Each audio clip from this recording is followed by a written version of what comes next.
Welcome back. So hopefully you watched the first video and have got an idea of how it is we're going to be approaching these these projects. So I've got the same font title, but the look of each one is going to be very different. And it's just sort of exploring different lockups, different box treatments, container treatments, title treatments, and how to be able to use the text, as well as how we can make a more cohesive design strategy overall based on the font that we're using, as well as the illustration style to make a really cohesive narrative for these infographics and graphic illustrations. The first one is old-timey, and the second one that I'm going to be doing is going to be a little bit rougher, a little bit more textural. The font that I'm looking at here has got, it looks like a whiteboard, and then we've got a little bit of roughness around the edges. So I want to see where I can infuse that sort of not grungy look, but textural look into the rest of this design. And I also want to make the colors, pop just a little bit more on this one. I think this one could be fun to get away from local color. On the first one, a pot is made out of silver. It's got the handle on there, so two different colors of the metal. And on this one, I think it could be fun to make it look quite a bit more modern. And well, we've got the ultra modern one here over on the side, but just a little bit more interesting with the color choices that I'm going to pick. So I'm going to go in and I'm going to separate out the pot, and let's get the font or the text separated out as well. X, there we go. And then I've got this border around the outside. That's been separated. Let's go ahead and give it its own layer as well. X and V.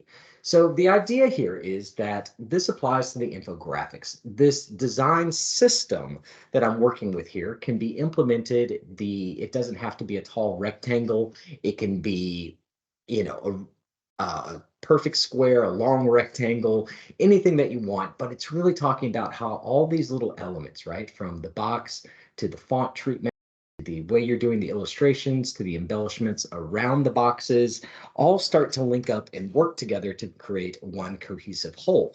And I think I have left my pen downstairs, so I'm about to go do a run through patience. Please enjoy the elevator music.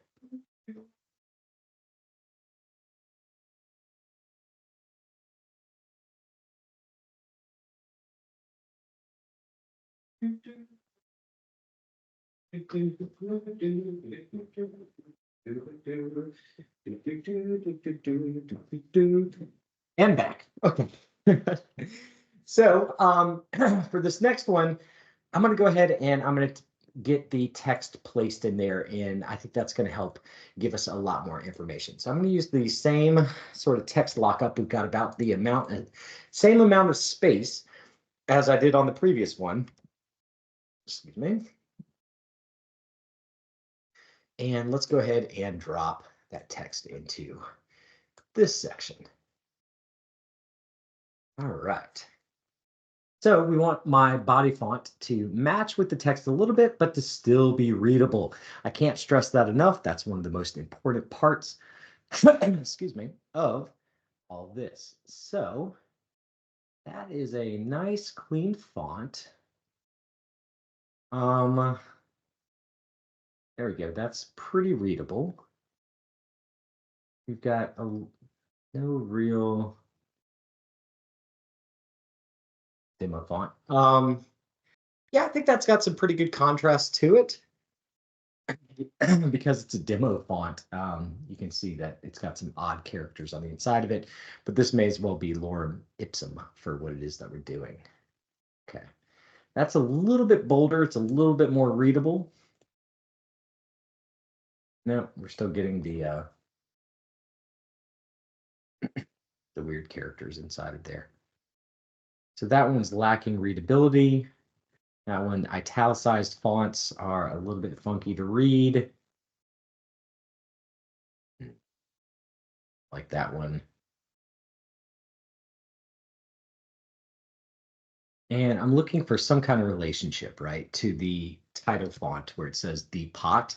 So if I could find a nice kind of oval U or oval O shape, that would make me very happy here. So that's too light. Can't really see that one.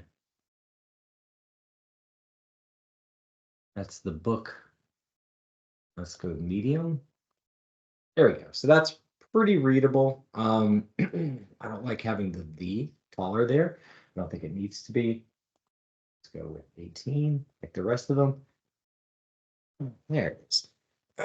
So when we're looking, this is one of the things I wanted to be able to talk to you guys about within these projects as well, is it's not really a good thing for readability for a user or for someone looking at your stuff to see where it says practically and then the TI ends at the end and then goes to the other line, or this revolutionary.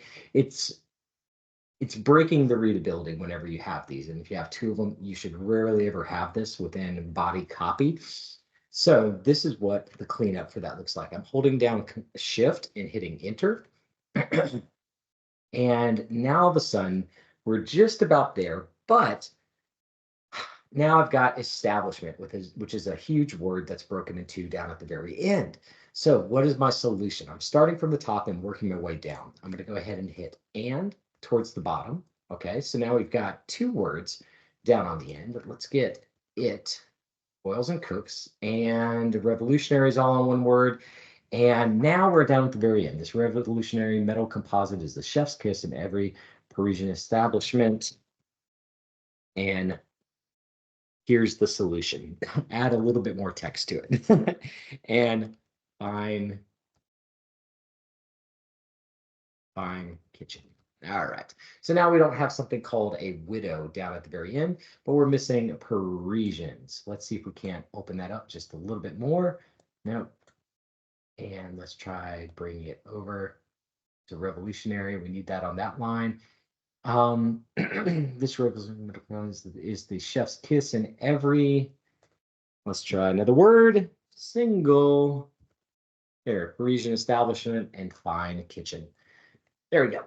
So now that looks really, really nice as far as the gutter that's on the edge. It's pretty square. It's got a nice shape. It doesn't have too big of a recess or a valley going on the inside of it. And that is very, very readable. This is a great thing to know as a graphic designer, or if you are ever using text and fonts together. So now I'm just going to push this font over a little bit so that it lines up with the. So if we look at the edge of the, visually, it's a little bit more centered and it looks a little bit nicer. So I could push it over just a little bit more, but I feel like that visually works pretty well within this shot. The size of the pot is nice and large, and it's got a good cascade to it. So the viewer is going to read the pot first, then we're going to read the body text, and then we're going to see the illustration, and it's got a nice waterfall cascading effect to it. So now the next thing that we need to do is go in and let's start figuring out how we're going to rough this up. So I'm imagining that this is on an all white background and this is my shape. So let me get my shape on its own layer. I'm usually starting with the base with these. And let's see what happens when I turn it down quite a bit more. Okay, so when I turn it down, that works well. I think we're going to find our color scheme once we actually get the pot rendered. So I'm looking for kind of an endpoint to connect the title with the roughness around the edge and some of those streaks that are going through it with the rest of the box and the illustration that I'm creating. I said I wanted to have some fun with the colors within this also. So let's go in and let's start messing with those.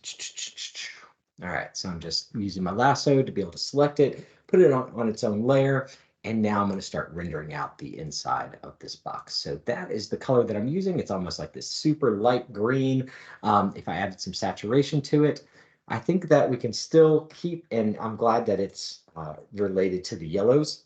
That's a really good thing instead of having them conflict. I like the idea of having a silver pot on the inside for this one, but we want to make it, again, the color is just a little bit more funky. So if we've got a yellow-green sort of look to this, that probably tells me that I can make my shadows on the inside of this a purple. So opposite of purple is yellow, and so I'm going to be using a purple shadow. I've been watching the Dragon Quest show on on Netflix recently, and it's the same designer that did Dragon Ball Z. And for all the characters, they use a purple shadow no matter what. And it's a really interesting stylistic choice. I think it looks really, really good. So we've got these streaky lines within the V, and then we've got the rougher edges on the pot itself. So let's try this rust brush and see what happens with a purple. I'm going to do something more interesting on the outside of the pot. Oh yeah, that'll work. And just going to start layering some of these things up and giving them this textural look. All right. So that's working pretty good for me. I think I can go a little bit darker on the inside just for some flakes and some flavor.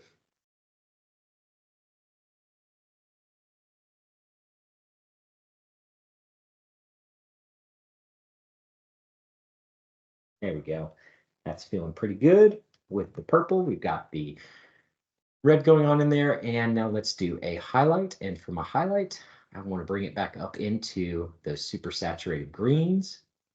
I'm going to make it just a little bit more saturated.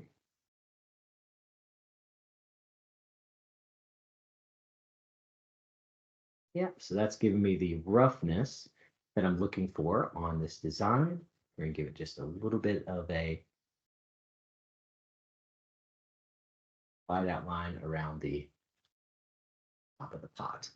All right, so that is pretty darn stylized already, and it's looking really nice. And since we've got the purple in here, the yellow, another color that can work really well with this is sort of a burnt umber. So very similar to what we've got over on this side. Can look really nice with that color scheme. And that's, I think, the direction I'm going to go with this. This is also giving me some more tools and colors that I can use throughout the rest of my design. So I'm going to select this. I want the handle to stand out as well. So let's separate out the handle for now.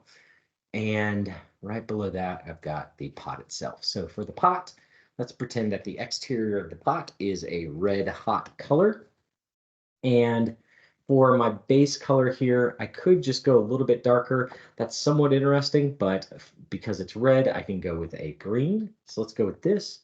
And let's drop this guy down quite a bit as an opposing color on this pot.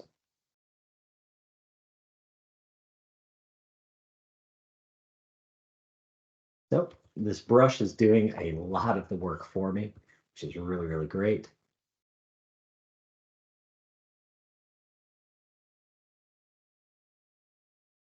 There we go.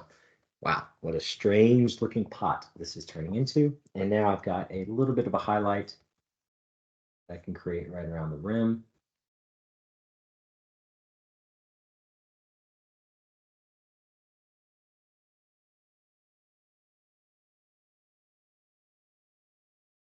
All right, so that is very textural looking and pretty nice.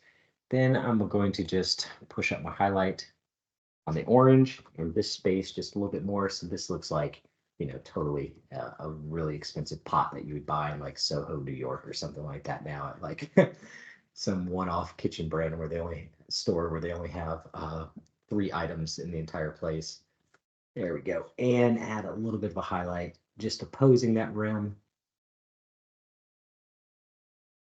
Cool.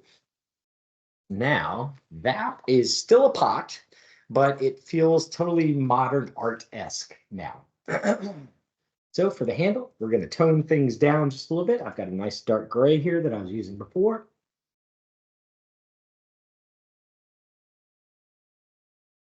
And around that dark gray, we've got the green. Can't even really see it anymore, which is fine. Got a little bit of purple that we could start to pull in here. Give it a little bit more of a shape. Looks good. And yeah, well, we've certainly got our our rendering style now that matches with the upper font. For this one, I feel like there needs to be something inside of the pot itself. So this is sort of opening up the view.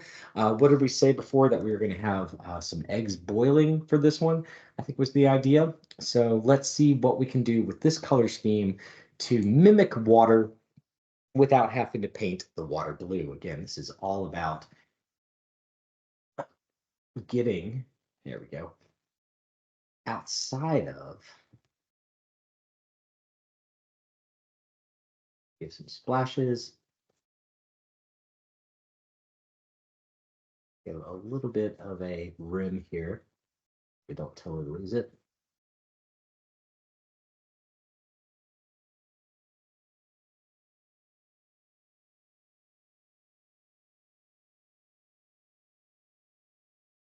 I know, right? This doesn't look like it's going to work. It looks like the colors aren't going to come together in a meaningful way.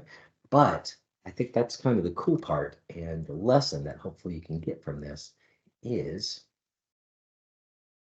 isn't that crazy that these two are the same color?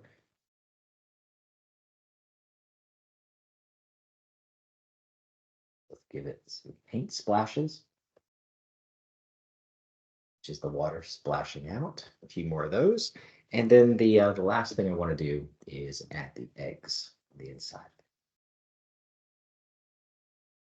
I don't know why you would ever splash around a pan with boiling eggs on the inside, but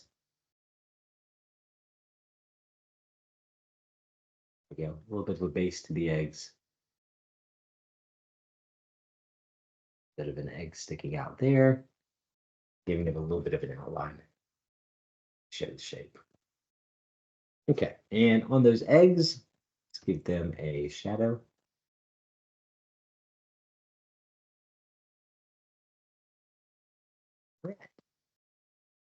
Cool. So we've got a secondary shadow. We've got a really cool stylized looking pot now that's starting to match our title up at the top. We've got some nice clean font work that's going on here. And now I think we have a much better idea of what to do with this outline. So let's go with the color overlay first, and let's try something. Oh, that's nice when it drops back and is barely even there. I like that quite a bit. Let's go with the green next to it. Not too shabby. Maybe we can go a little bit lighter with the green. All right, so that's working for me. And now let's see if we can't embellish that that color just a little bit more. So I'm going to grab my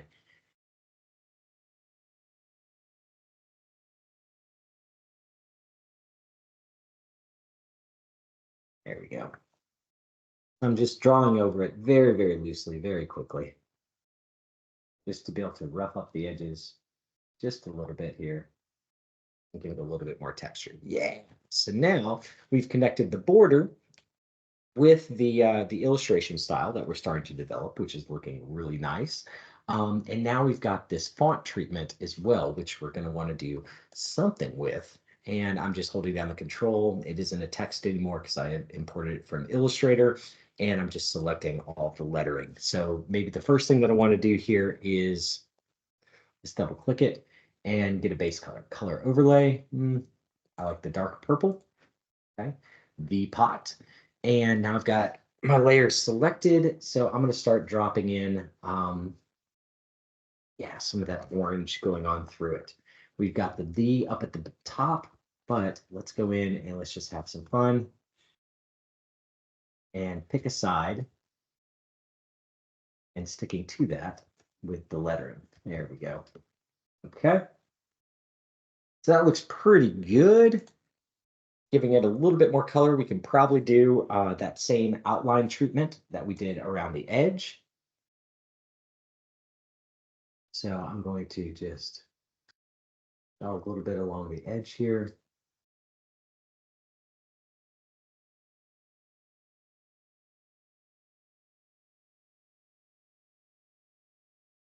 Not too much, just a little bit of texture, a little bit of highlighting going on with it, just to give it a little bit of push off the background. Not too much. Do it too much, it'll look tacky. And There we go. So that's feeling pretty strong to me. I've got my text overlay and then I've got my base color. So we just need at this point to be able to figure out some kind of treatment for the body text on this thing. Right now, it looks really strong in black. It's very, very readable. So let's see if I can't do a color overlay again. And this time I'm going to pick my dark purple, but it's fading. It's fighting against that light color just a little bit. So I'm going to drop it down and make it a really dark purple. I still want the text to be super, super readable within this lockup. All right. So from there, we're in a pretty good spot. We could add some flames to this thing if I wanted to. I don't think that this one needs it quite as much as the first one did, because we added the eggs on the inside and it totally looks like it's eggs in like some kind of like gravy or something. It's pretty gross looking, really. But now I've got my my shape background, and I just want to see, I want to play around with adding, some of this bright orange just to see what happens if I include that in there.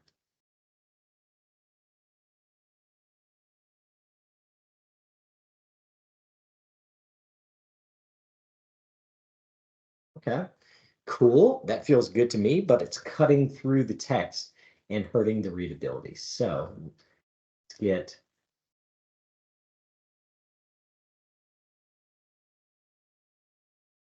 and now that's feeling good and exciting right around the pot itself. I like that. Like some of these other shape forms that I'm starting to create. Looks pretty good, pretty readable. It's not breaking through it in any kind of major way. Um, and then I've got all this stuff down at the bottom, right? So what to do with that? That's the same color as the background. I don't think adding a purple, watch this. So if I add the purple, that's too much, right? That's not really giving me the solution that I need. The dark green is going to be too much. I'm going to lose the pot. I've got this gray here, but that's not really all that interesting either. Maybe a little bit. I kind of like it. But this is sort of creating a, yeah, that can work, a calligraphy brush kind of look around my piece.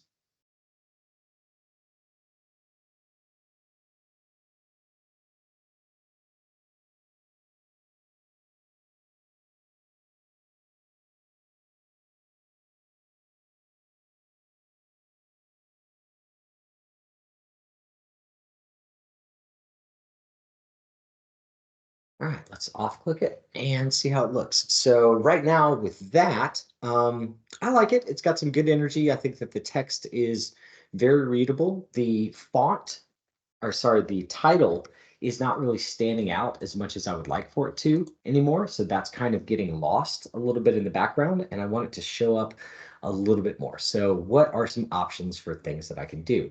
Right now, the problem is that the orange and the purple, if I put this in a grayscale, are a little bit too close to one another.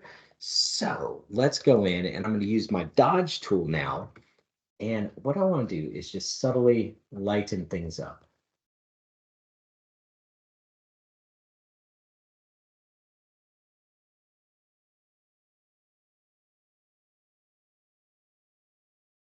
So I'm not really creating too strong of a gradient throughout the entire piece. Kind of nice in the upper corner. And that's causing my text just to push forward even more, which is a good thing. It's been making it more readable.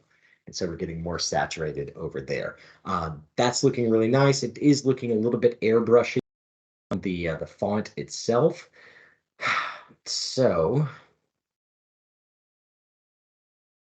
let's mess with the layer interpretation and see what we come up with.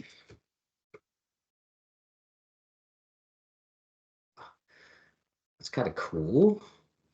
Oh, totally pulled back cleaner.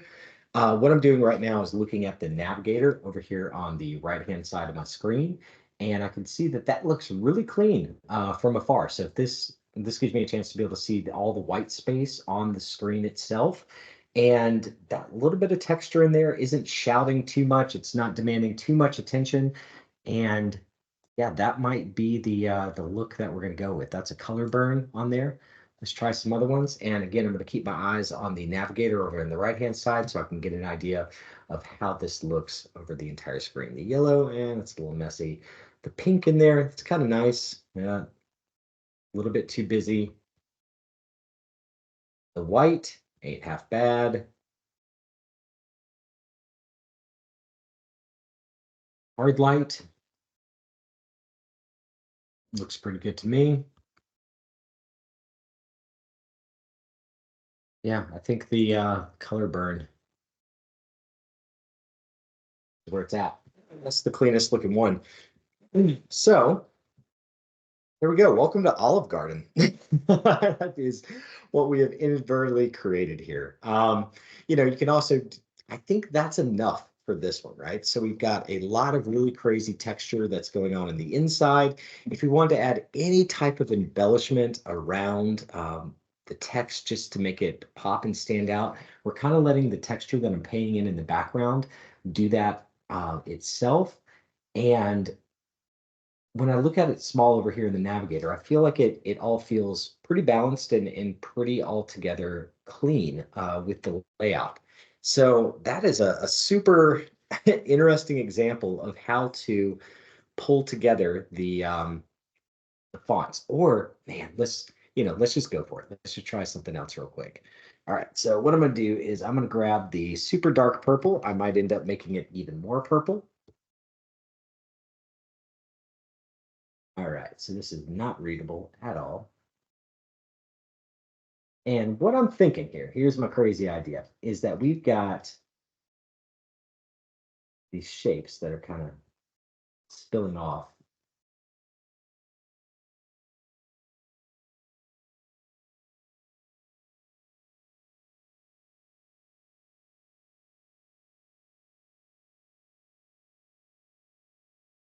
And so that looks pretty good. I might have to change the size of the text over the top.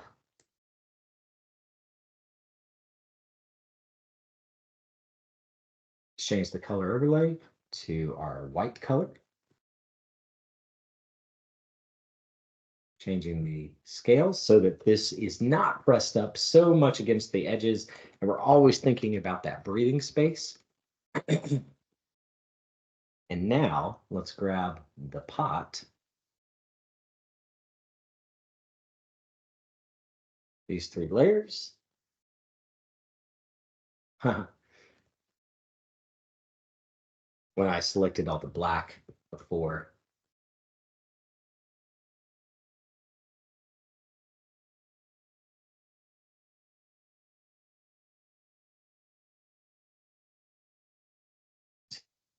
These three guys and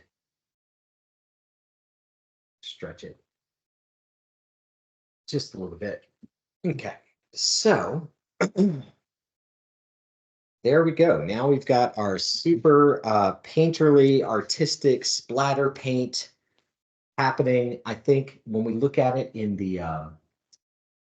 in the navigator and at a really small scale now, that gives us a little bit more of an organic um, block and layout or how the text is working. Even that smudge shape that I just created, I'm very much thinking about the letter forms and the way that they're all sort of pushing over to the right-hand side, the way that they get thinner and they're kind of dropping off. So you can see at the top of the P here, that's why I left this little thing over on the side. And then the T that's got this shape that's moving out, that's why I'm pushing this over here as well. And then I've got a second one that's pushing over, and that's sort of the same idea. So the O has got the little thing hanging, so does that, and it's working pretty well for me. Last thing I maybe would do is change the position of the pot just ever so slightly. So this is where like graphic design will make you a crazy pixel person, so that you're constantly thinking about, all right, how the pixels are moving on a page.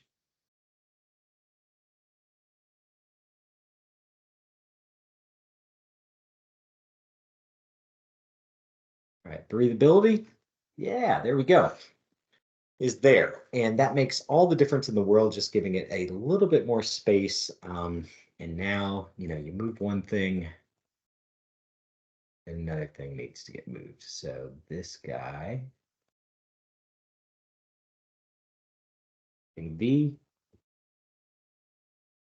here.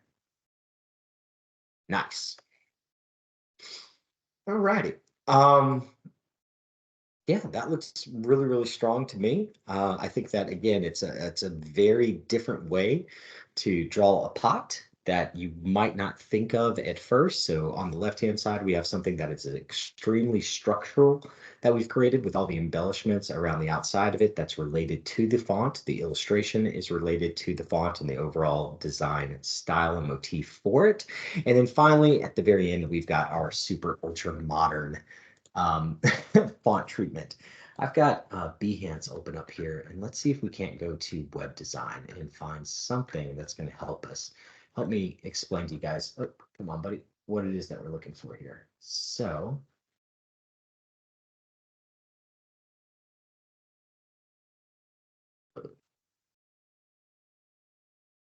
web design. Cool. All right, so web design, web design. You can see how they've got their images inside of these little containers. And they've got these rounded little boxes with little stripes, little slightly off-colored stripes going through them. And that's really what we're kind of going to be creating is sort of a web 2.0 design look with some Scandinavian design elements or Swiss design elements with some smaller little colored pops in there to make it look really nice and smooth and modern. That's always fun to create. All righty. I think I've got my design palette loaded now. And so let's come up with a pot color. So that particular minty green always can look really nice with a bright red. The pot, let's go a little bit more red. Pot. And usually these do not have any type of these guys. They're just about all white. Let's go with the color overlay. The red, that little bit of that in there looks nice. This with the gray looks good. We're going to leave this its regular color, but we're going to make the rendering on it super smooth and Apple-like. So I'm going to grab this guy, X, Control V, and then I'm also going to paste it again, color overlay. And I'm just grabbing my color that I'm using right now. So it's a little bit lighter, Control T.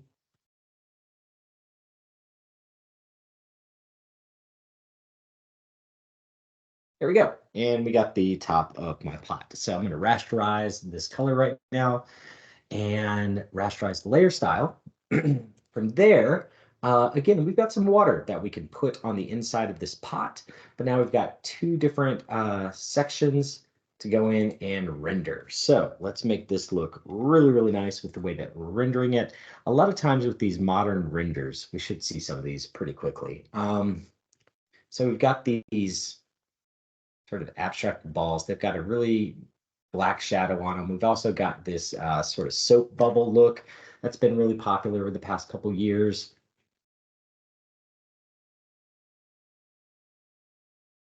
There we go. That's nice and clean and fun looking. But yeah, usually with any types of objects, they go ahead and let black actually exist with them. So I'm not going to shy away from using high contrast on this object. Let's go in here and no longer need the super textural brush. Now we want something nice and clean. So let's go with soft ink and see what that creates for us. So this is totally the return of the gradient. I like it. Soft ink is working. Cool. So we got one edge that's hard, one edge that's soft. Let's go in here and start creating some highlights, but we want to be pretty intentional with them.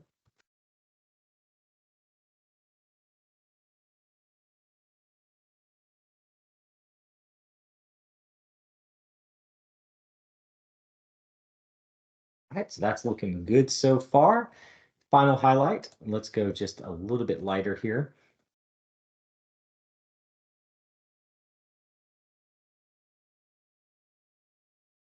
All right, and we're going to do some other weird stuff to this in just a second.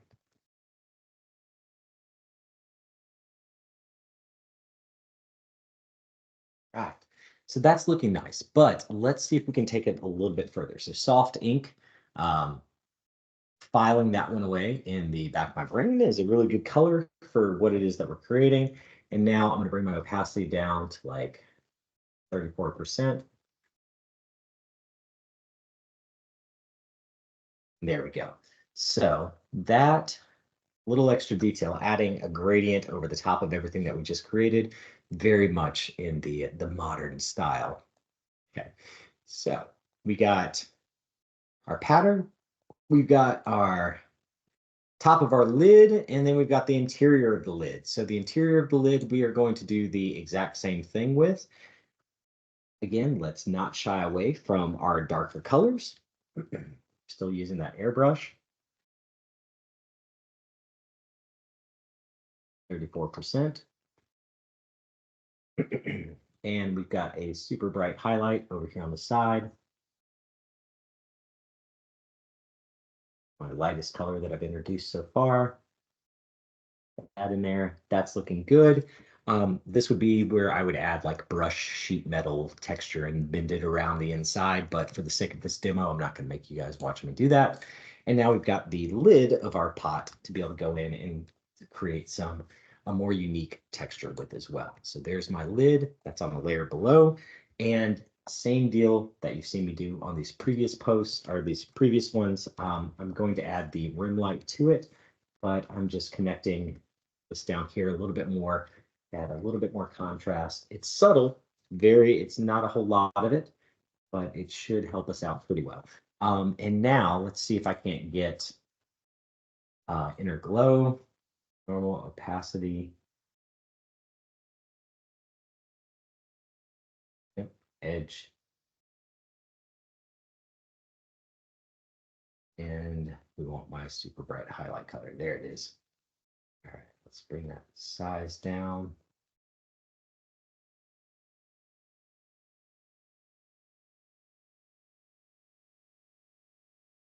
I'm on my wrong layer. Okay, but that's okay. So here we go. Inner glow. Get my highlight color. Actually, let's, instead of the inner glow, let's go inner shadow, because I can change the direction of it. Thanks for your patience here. And opacity, eyes, distance.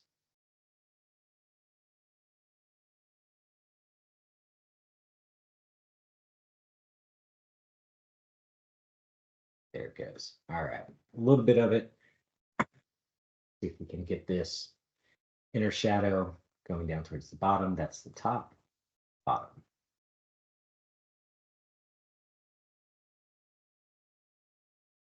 That's the one on the bottom. And distance. There we go. It's even brighter. I guess I've got that other stuff that I painted over the top of it just a moment ago, but that is a pretty clean, modern looking design on this so far. Let's do one more thing. So we've got the handle itself I want to paint in. And again, we are not shying away from black color. Make this look really nice and clean. I'm at 34% with my brush. So 3 should be all the way up to 100%. That looks really nice. Here's my brightest color. Let's bring this up to 100%. We are going to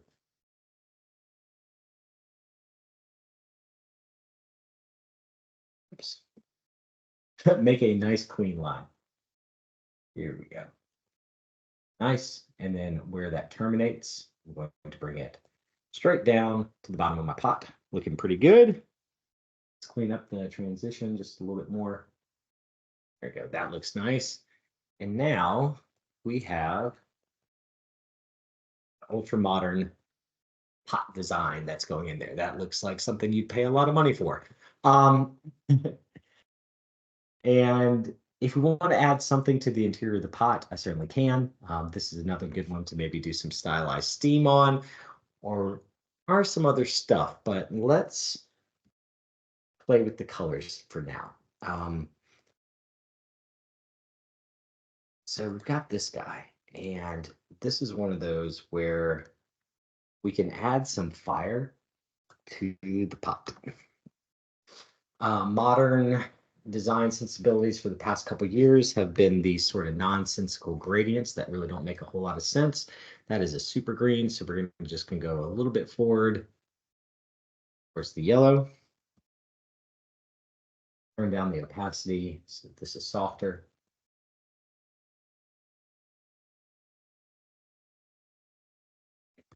It's good. And let's do some other neat little tricks with it. So for this section, I'm going to go in and I'm going to put a perfect circle. Fill stroke. Go with the stroke with this color. Fill, no fill. Stroke. Give it a pretty big size. I like that. Looks cool.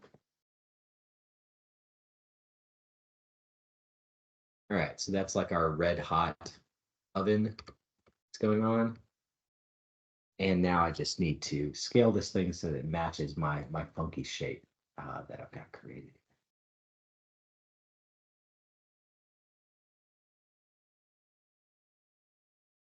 All right, that's nice. All right, so now it looks like it's actually on a stove top, and it's looking nice and hot as well. We've got some body text that we need to add to this thing, and this is the best part, right? So since we went ahead and established that super dark black, we can probably bring that over. So let me duplicate my text.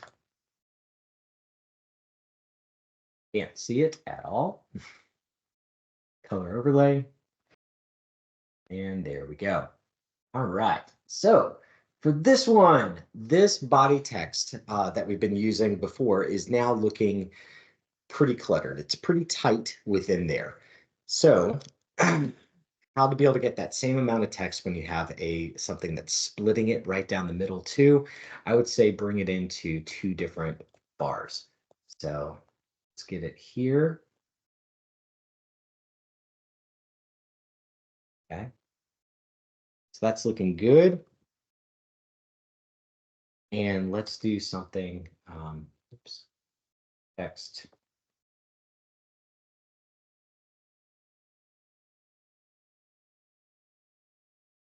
Thing I like about duplicating the layers is that I don't have to hit Control C, Control V. All right. So now we've got the same text that we had before, but you'll notice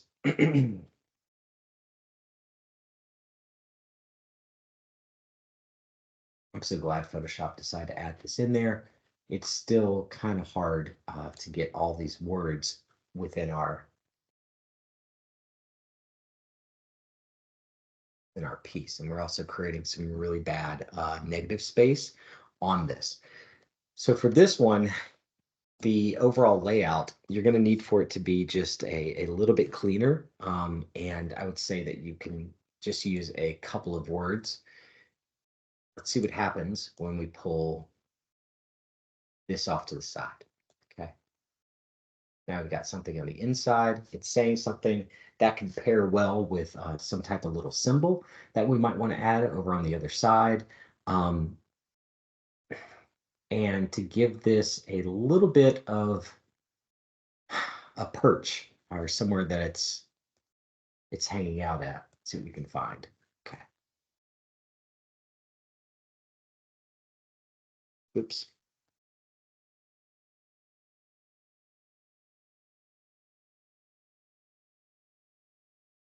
That's what I want.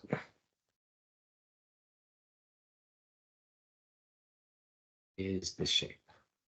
So really more specifically, this and this. Now we're going to use these guys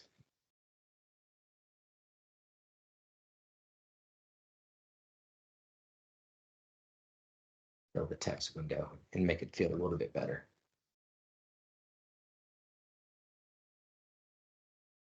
Bring this down, and that's what happens with the shift enter that I created before. You do have to go back and clean it up, but it gives you a clean break.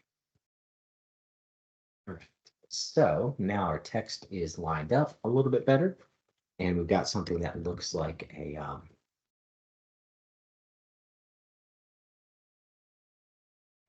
so now let's color overlay this with the black. Looks pretty good. Let's try it with that. Let's try it with our gray. Not really it. Let's go with red. Nope. How about our yellow? That's not too bad. Let's see it with the orange. I think the orange is the winner. Okay, that looks nice. And it's framing our text in the most like minimalist way possible, right? So our eyes are drawing kind of like a pong dot between the two of these different shapes here. And it's causing us to read it in a really nice way. So on design motifs like this, the other stuff that you can add to it, just grab one of these guys, copy image, see what happens.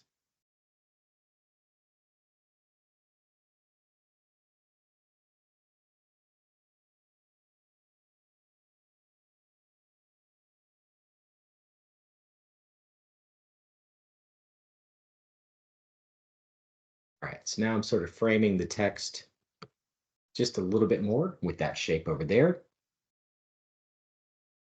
Looks like we got another one that could work pretty well for us. Copy image. This is very quickly becoming a celebration of red.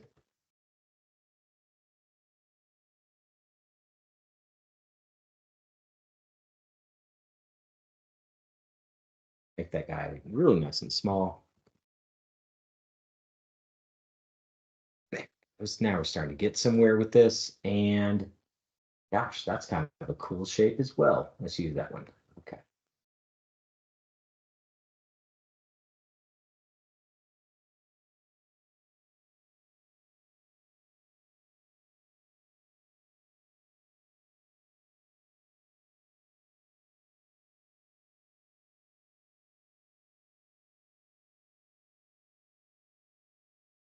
All right, nice.